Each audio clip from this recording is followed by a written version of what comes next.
Hello guys, আজ আমি চলে এসেছি কুষ্টিয়া ইউটিউব ভিলেজে। চলেন আজকের ইউটিউব ভিলেজটা ঘুরে দেখি। আজ আমরা হুট করে বের হয়ে পড়লাম, উদ্দেশ্য আমাদের ইউটিউব ভিলেজ যাওয়ার জন্য।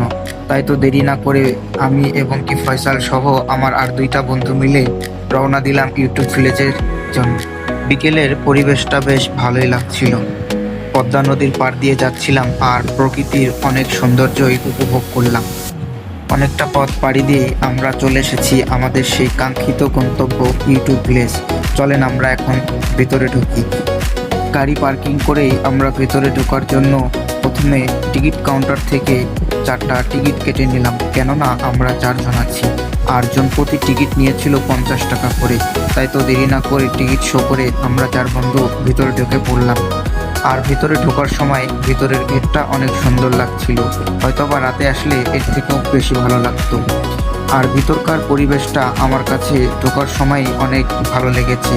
ভিতরে যেমন শৃঙ্খলাভাবে সবকিছু সাজানো এবং কি পরিবেশটাও অনেক ভালো লাগছিল। আর আমরা 4 বন্ধু বেশ ভালোই মজা করতে করতে ভিতরে ঢুকছিলাম। ভিতরে ঢোকার সাথে সাথেই আমার কেন জানি একটু ভালো লাগা কাজ করলো, কেননা এইখানে একজন আসলে বিকেলের সুন্দর একটা মুহূর্ত উপভোগ করা যাবে।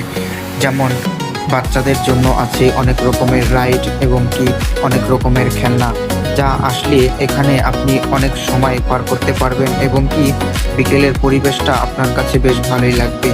আর বসার জন্য নানা রকমের জায়গা এবং কি অনেক ছোট ছোট ঘর এবং কি বসার অনেক স্কোপ রয়েছে। ফ্যামিলি বা প্রিয়জন আপনি যাকেই নিয়ে আসেন না কেন, এখানে বেশ একটা সময় উপভোগ করতে পারবেন। এখানকার পরিবেশটা অনেক সুন্দর এবং কি চারপাশে অনেক নীরব এবং কি শৃঙ্খলার মধ্যে সবকিছু রয়েছে। এখানে এমনি দিনে তেমনটা ভিড় থাকে না।